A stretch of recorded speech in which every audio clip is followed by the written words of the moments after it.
We're going to discuss the seating position for playing the Darbuka.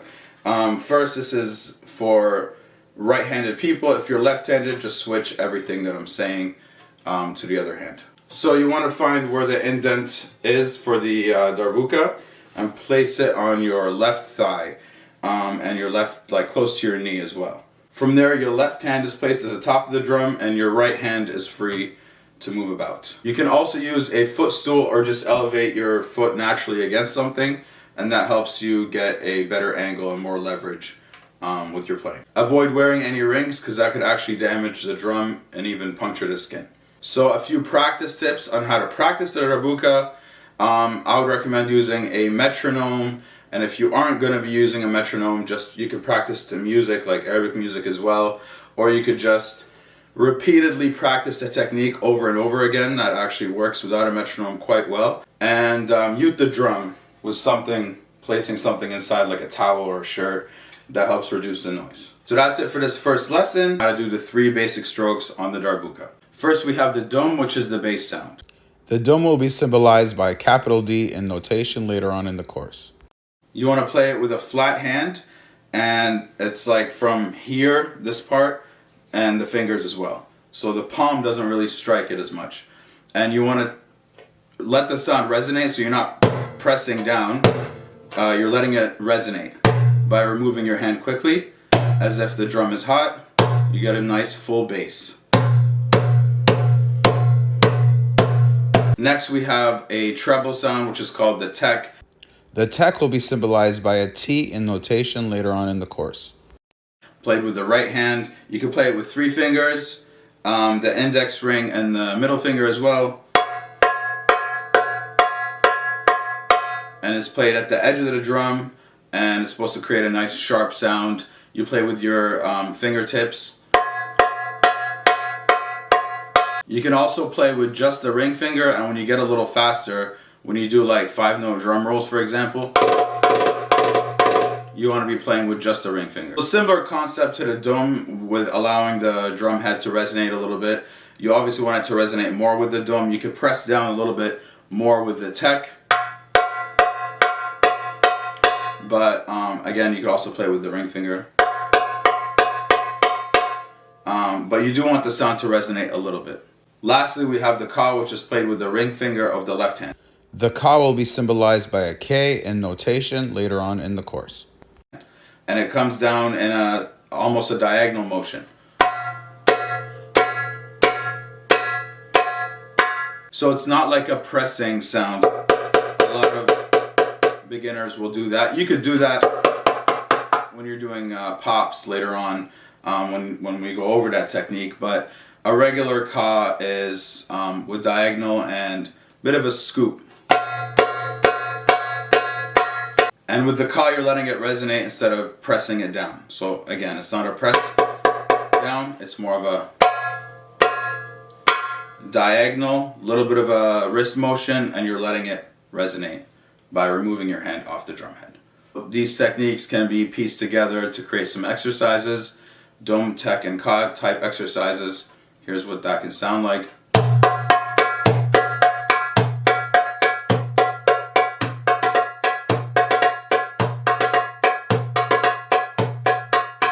So have fun with it, that's all that matters. I know the ka could be the hardest one to get down. Dum and tek people usually can get down quite easily.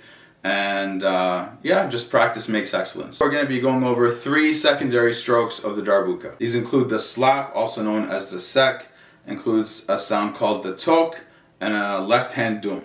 So we'll start with the hardest one, which is the slap. This takes people a little bit of time to get it down. It took me a long time myself, and let's get into it. The slap will be symbolized by an S in notation later on in the course. So first you want to cup your hand like this. So the part that's going to be hitting is the bottom of your hand closest to the pinky and the fingertips, the rest of your fingertips except the thumb. So again, the bottom of your hand closest to the pinky itself, the fingertips without the thumb. So it's a wrist motion, and you're not hitting it hard at all. You're letting momentum do most of the work.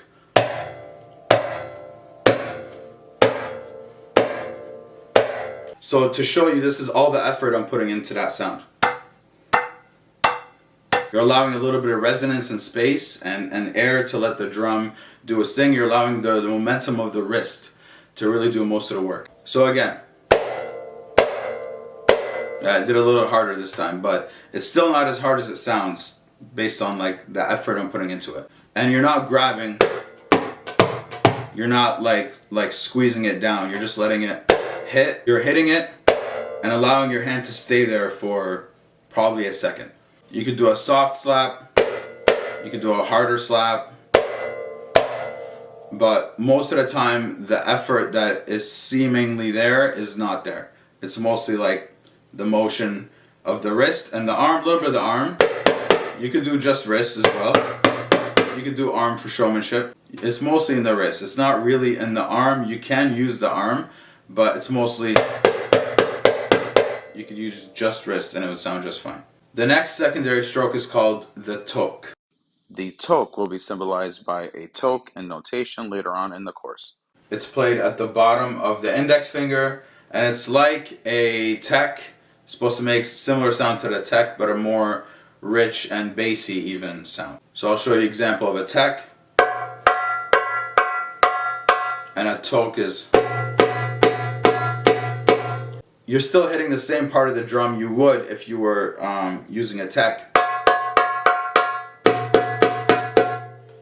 But you are going to naturally hit a little bit more of this, but you're aiming this part to that part. And it's going to create a richer sound because A, you're hitting more of the center, and B, you're using a meatier part of your finger. Now, toques are generally played like when you want to accent something. Like for example, it just adds an accent to the rest of the text and chords that are played. The last technique in this video is going to be the left hand dum.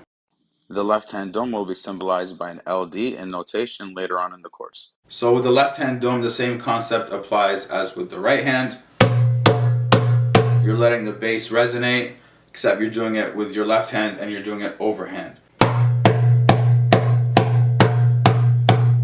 Same concept applies. Let the drum resonate. It's not a grab. You're letting it vibrate, and think of it as like a hot stove. So the left hand dum is usually played in succession with the right hand dum, and usually you do like an all dum drum roll. We're going to be going over pop sounds and flick sounds on the darbuka. The pop will be symbolized by the letter P in notation later on in the course. A pop sound can be created by muting a part of the drum and then playing a ka. The sound of the pop can vary based on where you're. There's multiple ways you can mute the drum. You can use just one finger like the index or middle finger. You can use like a cupped hand.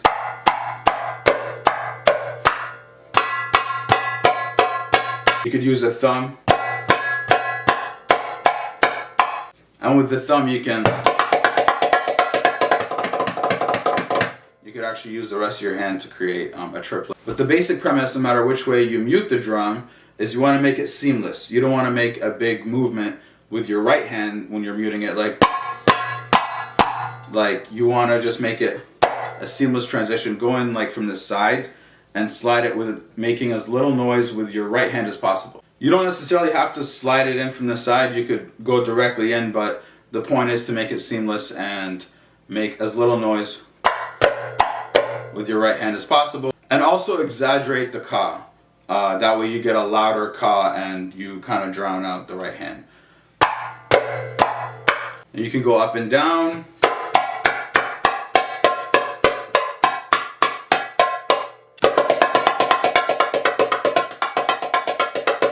Next is flicks, and there's two types of ways to do it. First one is a single finger flick. Next is like multiple fingers, up to 3 I'd say. So with a single finger flick, you want to place your thumb on the drum, flick the index finger off of the thumb.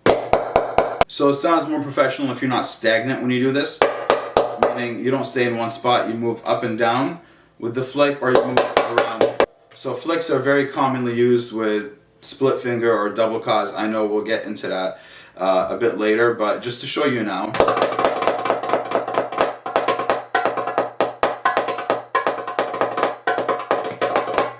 So the second way to do flicks is with 3 fingers. I use the index, middle, and ring. So some people prefer to flick starting from the ring, moving up towards the index. I like to do the other way around, start with the index, move down to the ring. It really depends on your preference, but it should sound like this. And again, usually followed with a ka to accent it. You could add multiple flicks and some kas. So that's it for the pops and the flicks. We're going to learn how to do the finger roll on the darbuka. Now the finger roll, a lot of people assume it's done with the right hand. This is incorrect. It's done with the left hand, and I'll show you how. So you want to roll your fingers from ring, middle, index, in that order. Ring, middle, index. You do it like you're impatient, like you're waiting in line. So it should sound like this. So you follow that roll with a tek, then a ka tek. Tek, ka tek. So finger roll, tek, ka tek. So you follow that finger roll up with a tek right away. After you have that down, the finger roll and the tek that precedes it very quickly, you do a ka and a tek after, and a normal speed. These don't have to be fast.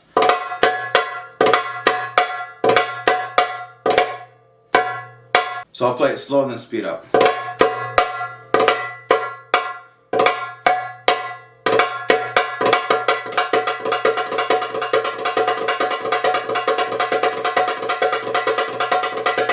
So going forward in this course, the finger roll will be symbolized by an R, and a finger roll with a tek that precedes it will be symbolized by an RT for tek.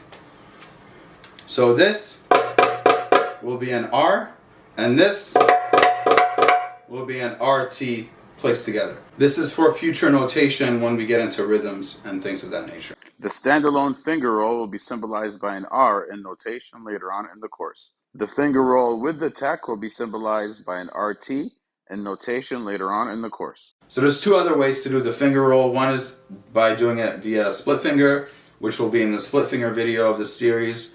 And the other way is by doing it with a double ka. Now how you do it with the double ka is you do a double ka instead of the finger roll. So instead of this, you're doing 2 kas. With this particular double ka though, you're moving like back and forth to get a roll going. Like you're kind of doing it like up, like back and forth, front and forward. So that double ka replaces the finger roll, so the rest is the exact same.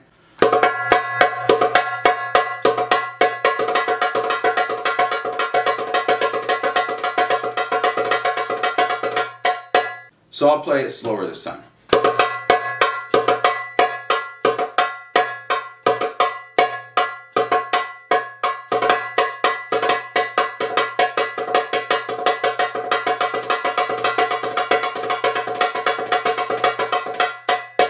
So similar to the first way, that first tek has to be right after the double ka.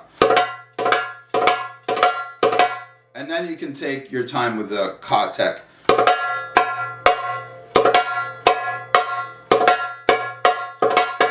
So there you have it for finger roll. We're going to be going over some drum roll techniques for the darbuka. First technique we're going to be going over is the 5-note drum roll. The 5-note drum roll will be symbolized by the number 5 in notation later on in the course. So the 5-note drum roll is just 5 notes that you play alternating between right and left, and you start with the right, and it also ends with the right. Obviously start slow, then build speed and build momentum.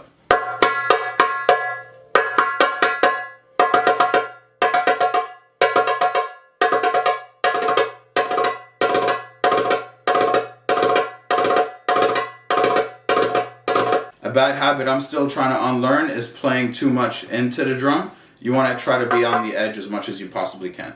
That creates a sharper sound.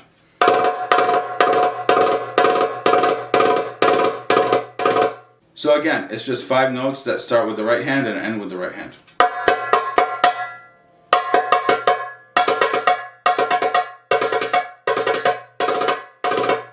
And you can use the 3-finger tek as well. I prefer to use just the ring fingers because I find it gives me more leverage going into it. and I've just practiced it more. So next we have the regular drum roll, which has no particular end until you decide it's over, and it's exactly like the 5-note drum roll, except you decide how long it goes. So you alternate tek and ka, starting with the right hand, starting with tek. So you synchronize tek and ka, starting with tek, starting with the right hand.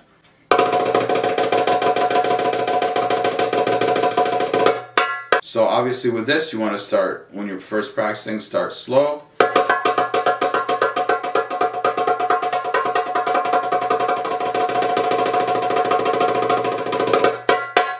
You can also add some accented notes in the drum rolls, and that gives you a much better volume. So you intensify the movement of your right hand, and then you let it, simmer down. You slow down a little bit, then you intensify the speed and the movement of your right hand, and then you slow down again. I'll show you an example.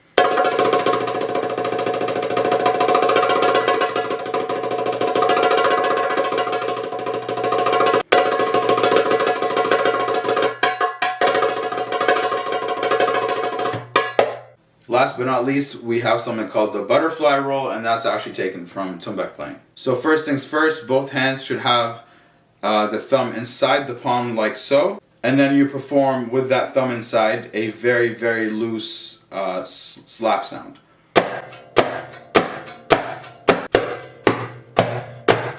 And you alternate between these two hands, starting with the right. So your fingers should be apart, and they should be loose, not like rigid, like a regular slap, more like very loose, with the thumb inside. And you're not hitting the drum hard at all, you're actually hitting it in a very weak way. So this is what it should sound like.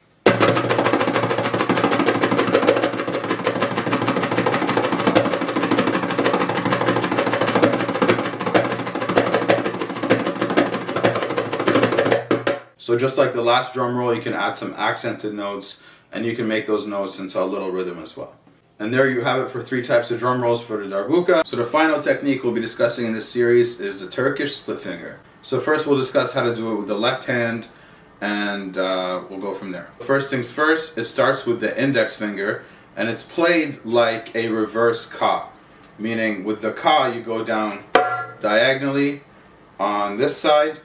With the index finger, you go that side. So it comes in like the other angle. So essentially it's an index finger ka. You want your fingers to be pointing at the floor diagonally as it comes down and is finished with the movement. That's the end of the movement, is it pointing at the floor diagonally. So it's a twisting motion with the wrist, and it alternates between a regular ka and an index finger ka, and it starts with an index finger ka. So I'll demonstrate it now.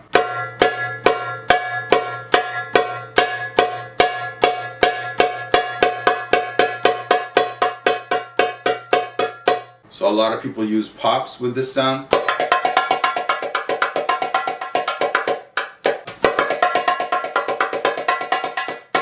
But the first thing we'll be learning today is how to use it in a finger roll, which you can use to replace an Arabic style finger roll. So instead of rolling your fingers from ring to index, including the middle, we'll just be doing a split finger double ka, and then doing the rest of it. So a split finger double ka with a tek that comes right after it is the first step.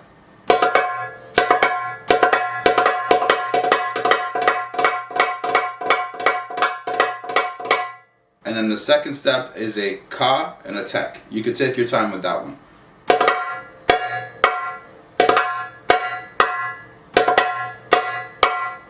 So the first step, the double ka and the tek, have to be very quick in succession. And then you could take your time with the ka tek. So I'll play it fast and then slow down and then play fast again.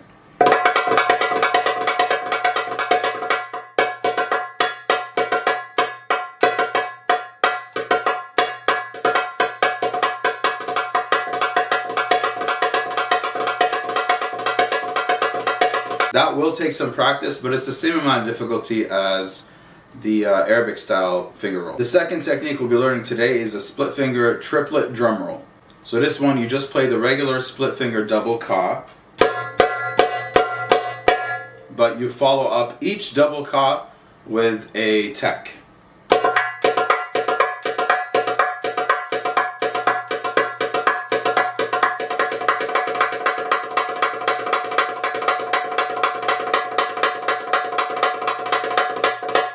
So essentially it's just a triplet that you play on repeat. So split finger darbuka, then attack.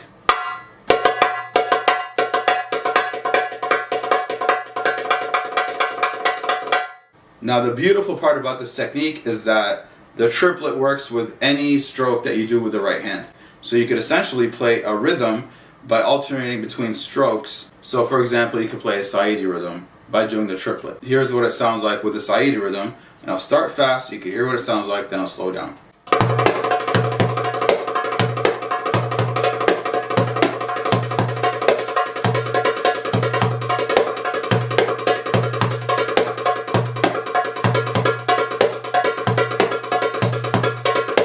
It's very difficult to play that one very slowly, so I'm sorry for not slowing down as much as I should, but I slowed down as much as I can. Essentially, the main point is that you could alternate between strokes. You don't have to do text with the right hand. You could do a bunch of different stuff, and I'll show you another example.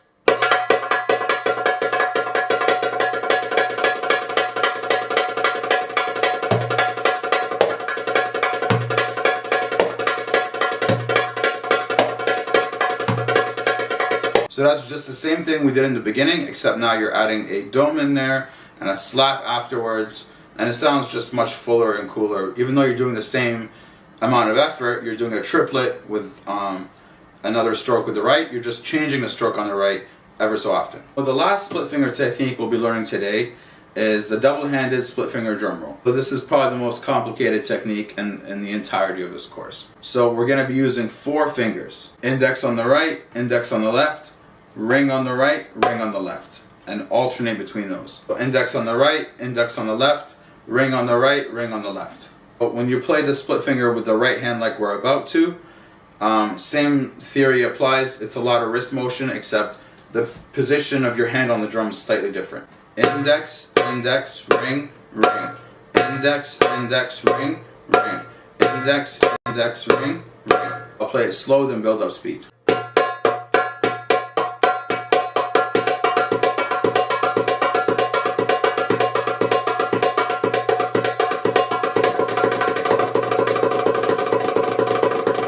And again.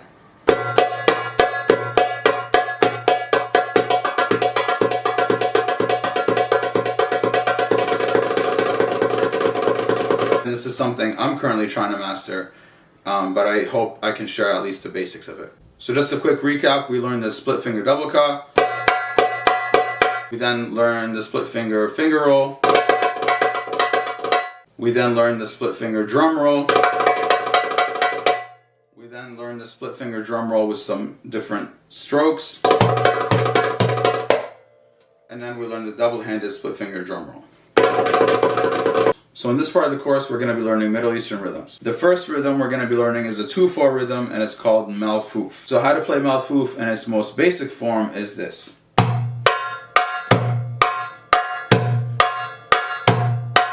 There's a slight pause in between that dum and the 2 techs. So it goes dum, tek, tek, dum, tek, tek, dum, tek, tek. So again.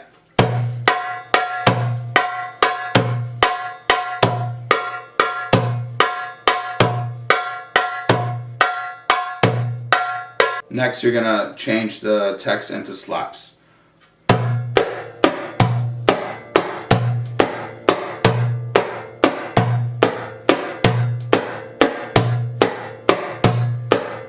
Now you can add some cause.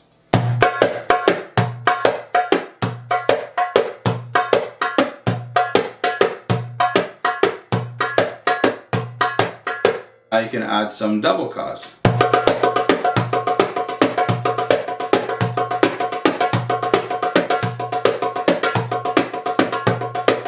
So this next one is an advanced variation. You can turn those double cause into split finger double cause and add some rolls in there just for like some pizzazz, some finger rolls.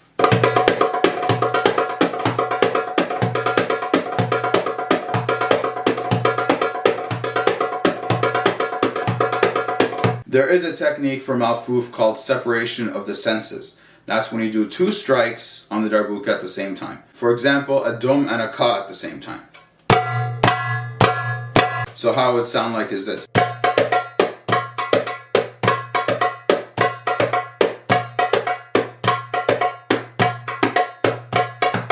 From there you could add some double cause and a pop, and it should sound like this.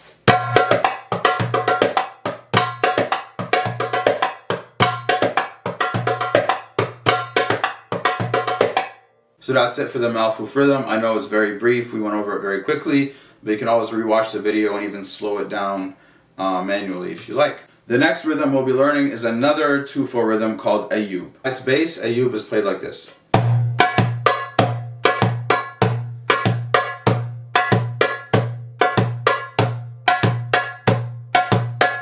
You can turn that tek into a slap and have it sound like this.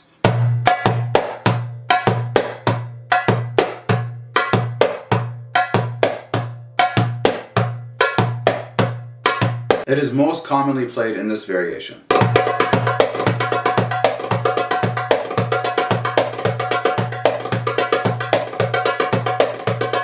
So as per all rhythm sections of the course, you can rewatch the video, you can slow it down. I'm simply demonstrating it in a very brief way. Feel free to take a screenshot of the notation. Feel free to rewatch if you like. The next rhythm we're going to be learning is a very common rhythm called Maksum. In its most basic form, Maksum is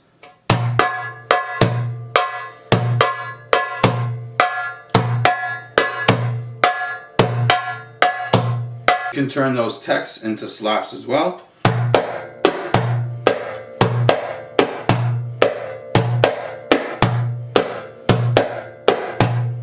You can also add some cause.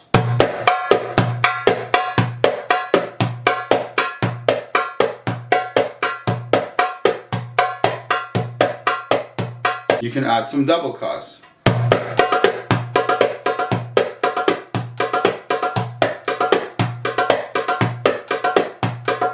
You can achieve a similar sound to that previous variation with some teks as well and single cause.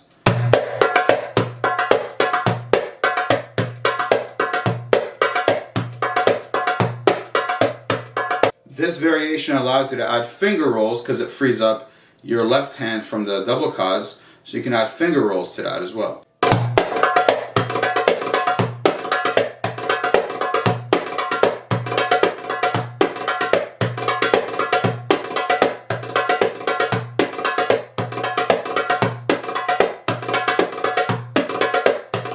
You can turn those teks in the basic form into pops as well.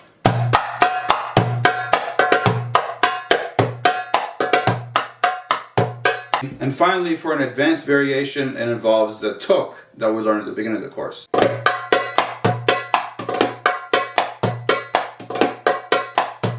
Another advanced variation involves some 5-note drum rolls that you can add into the rhythm as well.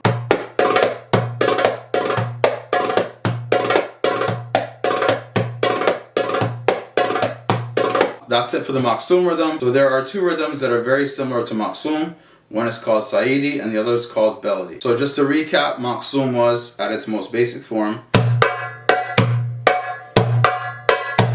Now we'll go into Beledi first. Beledi is very similar to Maksum, but it starts with 2 dums.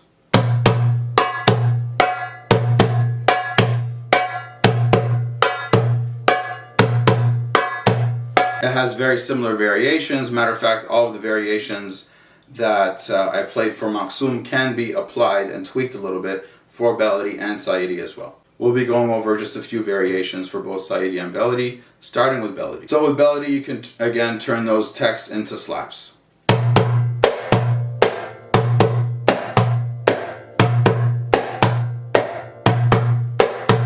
And from there, you can make it fuller.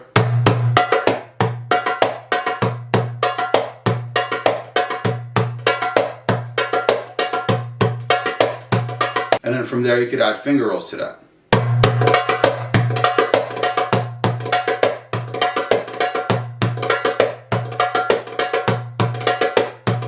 So that was Beledi. Now for Saidi, the 2 dums don't start at the beginning, they're in the middle. But it's still almost the same structure as Maksum. So the base of Saidi is this.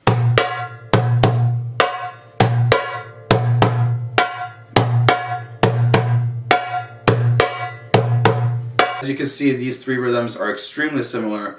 They are all in 4/4 and they sound pretty much the same. to the untrained ear, I guess. And you can change the text and Saidi into slaps.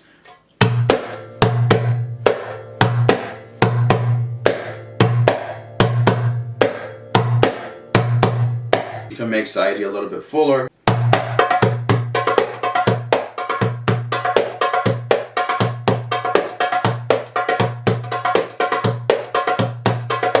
So from there you could add some finger rolls.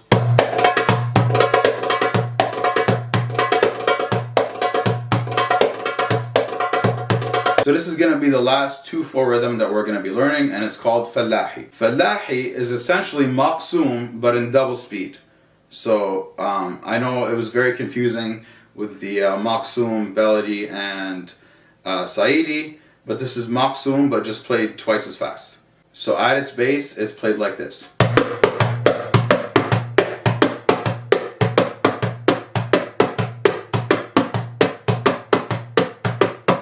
So you could add some cause to that.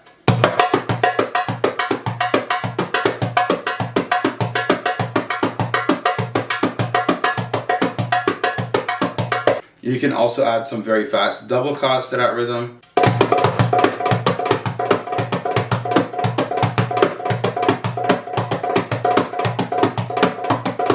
And then you can mix up regular cause and double cause.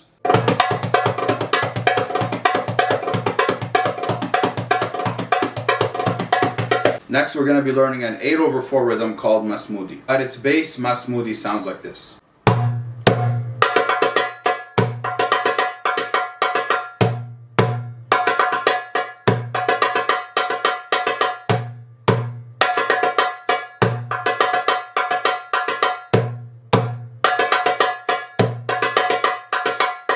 So it's most commonly played like that in its base, but with finger rolls.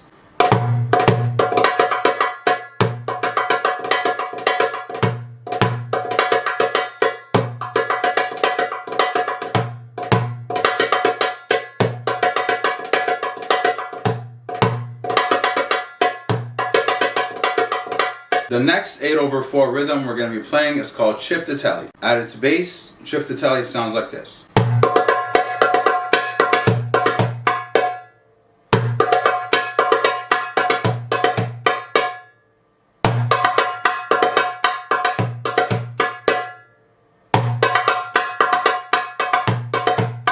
I'm going to be playing 2 variations of this. One of them is advanced, one of them is intermediate. We'll start with the intermediate one. So just like the first variation, but with pops.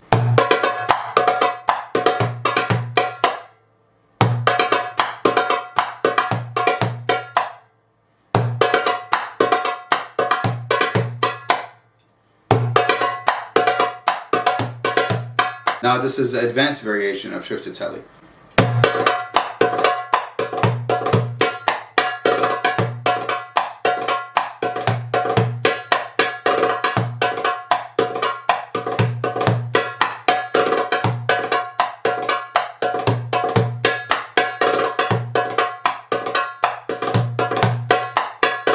That's it for this rhythm. Feel free to rewind, slow it down as much as you like, and screenshot the notations as well if you like. And that's it for this Darbuka course. I really hope you enjoyed it. I hope you learned something. And I know there's a lot more to cover. There's way more rhythms out there and stuff like that. But I hope I covered a good amount of things for you to be able to get started. Thank you so much for watching, and please subscribe.